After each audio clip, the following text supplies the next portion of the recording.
Welcome to Deep Dive.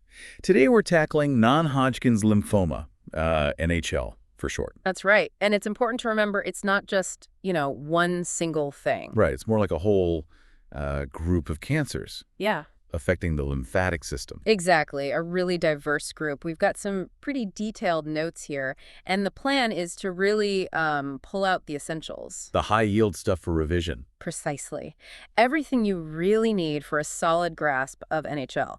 Think of it as, well, getting straight to the key facts. Let's start with the basics then. Yeah. What actually is non-Hodgkin's lymphoma? So at its core, it's a cancer that starts in your lymphatic system. Specifically, it affects the lymphocytes. Well, those are the white blood cells, right? Key part of the immune system. Correct. And in NHL, these lymphocytes start growing abnormally. They don't die when they should, and they clump together. Forming tumors. Yes, forming tumors, usually in lymph nodes, but they can show up in other lymphoid tissues too. And you mentioned it's diverse. Hugely diverse. It's an umbrella term for, well, dozens of different types of what we call lymphoproliferative malignancies. Lymphoproliferative meaning they grow fast. Essentially, yes. Abnormal growth of lymphoid cells. And they all behave a bit differently, respond differently to treatment. Okay.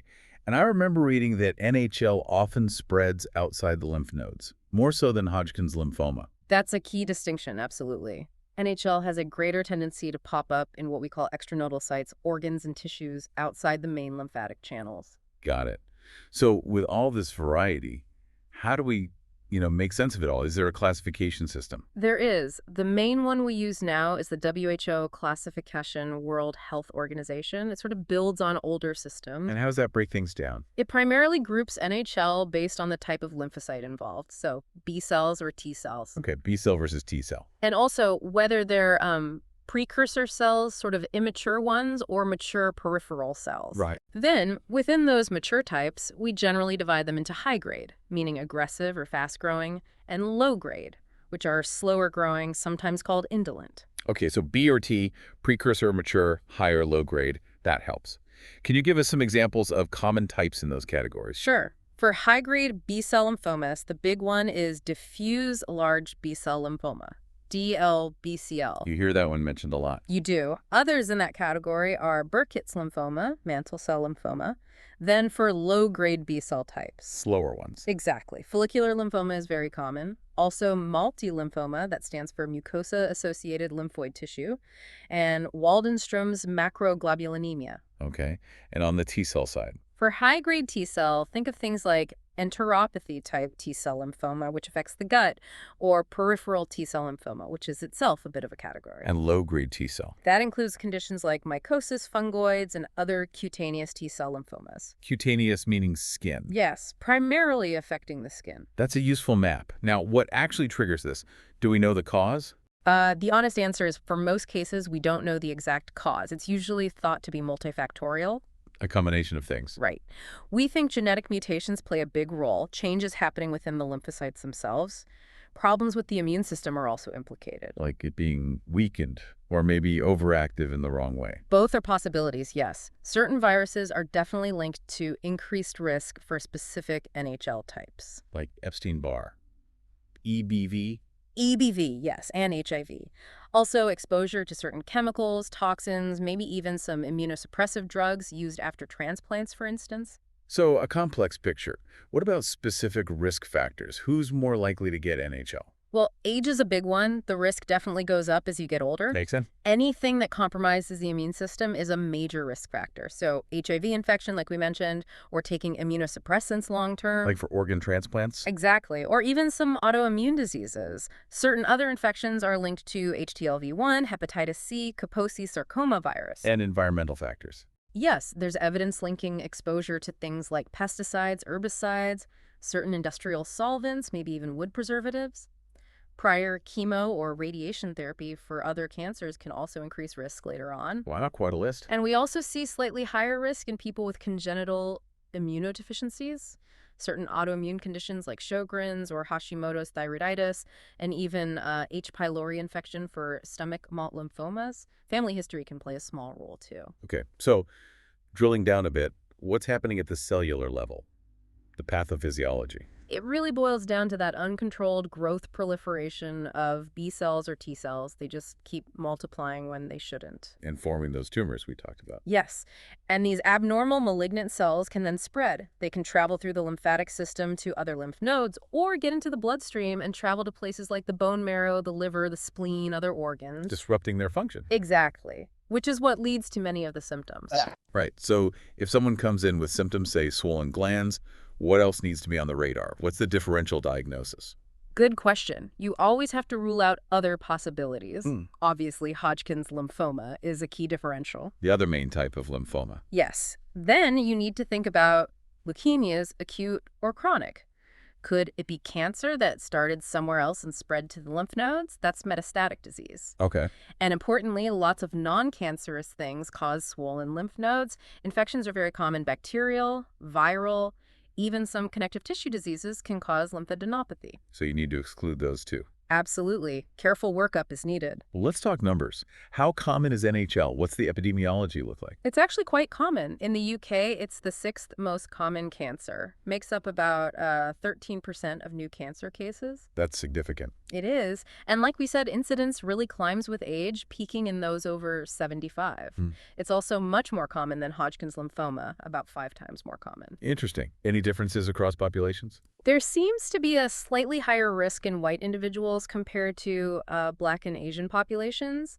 And while the average age at diagnosis is over 50, some aggressive types do occur in younger people. And are certain types more frequent than others? Yes. Diffuse large B-cell lymphoma, DLBCL, and follicular lymphoma are the 2 most common overall. Right. DLBCL alone accounts for maybe 30–40% of cases in some regions. Follicular lymphoma, maybe around 20–25%. When you have the cutaneous lymphomas, all T lymphomas, they make up smaller proportions. Okay. So moving on to how patients actually present, what are the typical clinical features? The most classic sign is painless swelling of lymph nodes. Neck, armpits, groin, those are common spots. So painless usually. Often, yes, especially early on.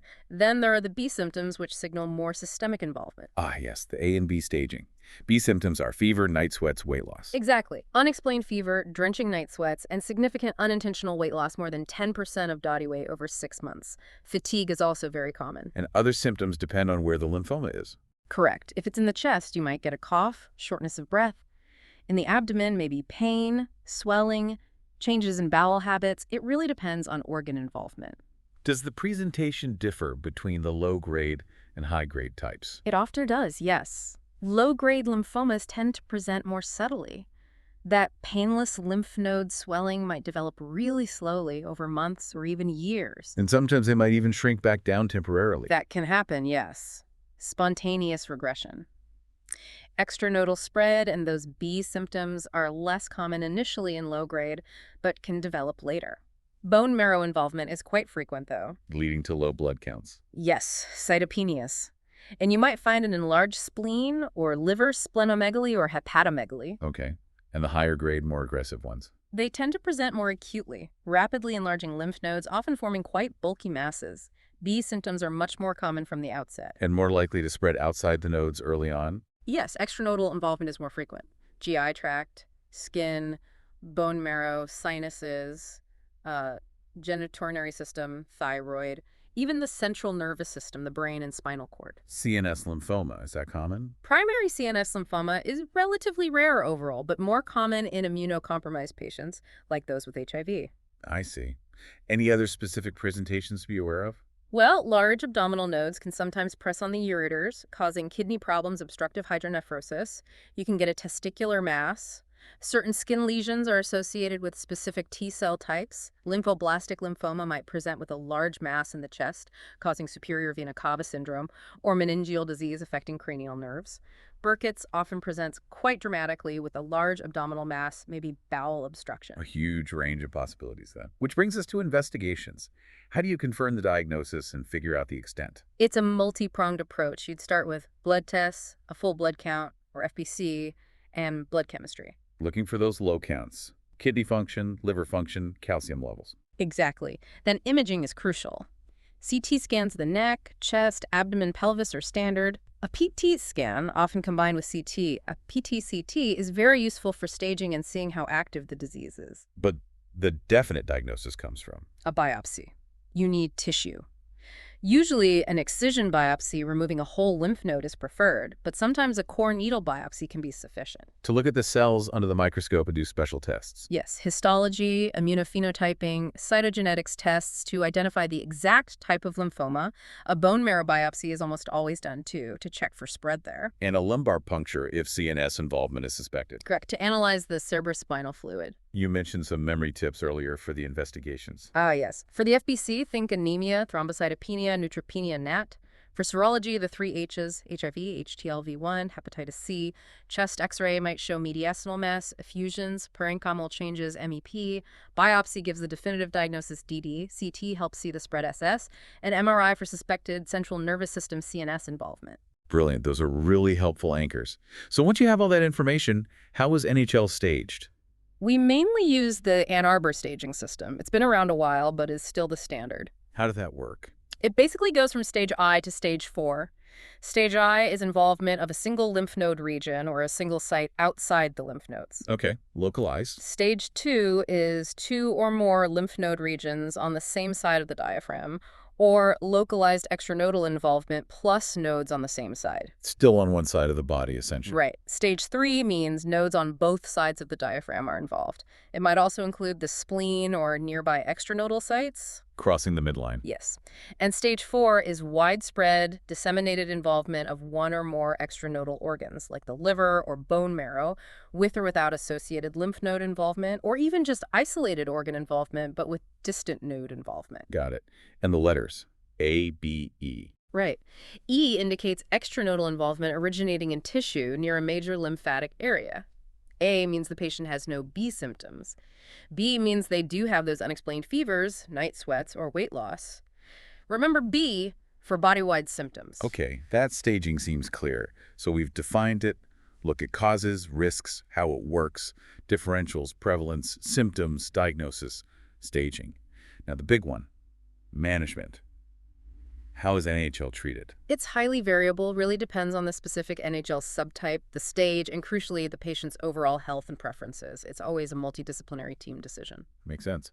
What are the main tools in the toolbox? The mainstays are chemotherapy, radiotherapy, immunotherapy, often using monoclonal antibodies like rituximab, and sometimes targeted therapies that focus on specific molecular abnormalities in the cancer cells. Stem cell transplantation can be an option too, usually for relapse or high-risk disease. And sometimes combinations. Very often combinations, yes, integrating different approaches. What about general strategies? Is it always immediate, aggressive treatment? Not necessarily. For some very slow-growing, low-grade types, especially if they're not causing symptoms, an approach called watchful waiting or active surveillance might be appropriate. Just monitoring closely. Yes, monitoring closely and starting treatment only if the disease progresses or causes problems. Otherwise, chemotherapy is fundamental for many types. Radiotherapy is often used for localized disease or sometimes after chemo.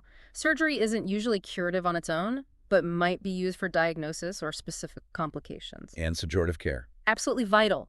Things like vaccinations, pneumococcal, flu, etc., because the immune system can be weakened. Antibiotics if needed, especially during chemo when infection risk is high. Sometimes drugs to boost white blood cell counts, like GCSF.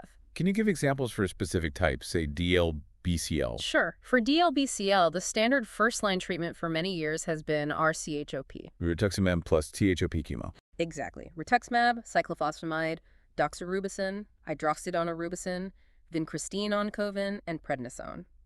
Radiotherapy might be added for localized bulky disease.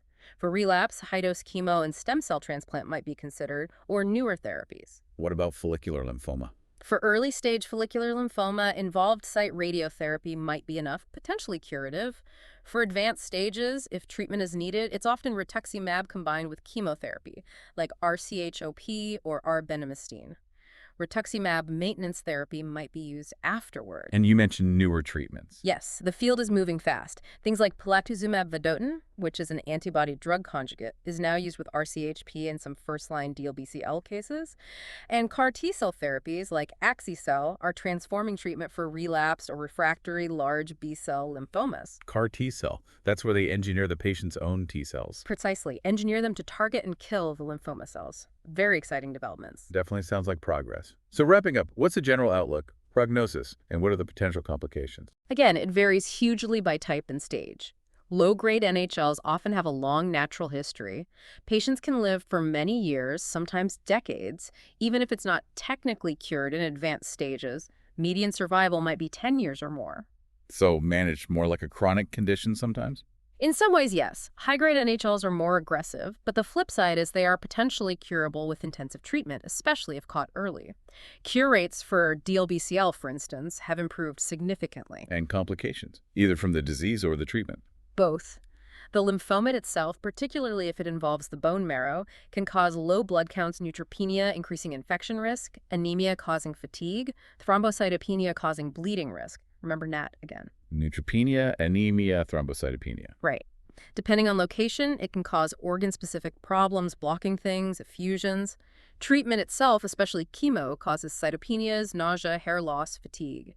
There's also a risk of tumor lysis syndrome with rapid cell kill, infections during periods of neutropenia, a range of potential issues to manage. It's certainly a complex area, lots to take in. It is. But the key takeaway is that NHL is incredibly diverse.